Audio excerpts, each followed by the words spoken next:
So today I'm going to take apart some 9-volt batteries and to see what's inside. So here I have a Duracell akaline 9-volt battery that no longer produces much power. So I decided to open it up and see what we find inside. And I used my screwdriver to pop open the outer casing. Let me see here. And surprisingly, look at what we have here.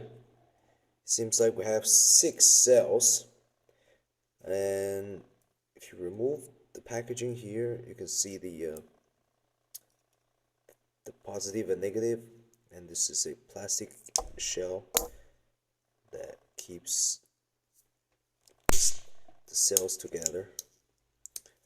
So let's open it.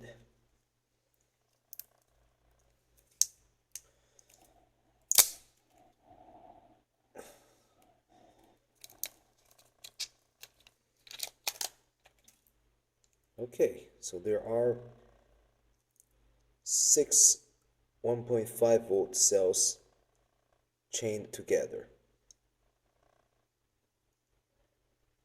And it looks like they're leaking pretty badly. So that's the internal construction of a 9-volt battery.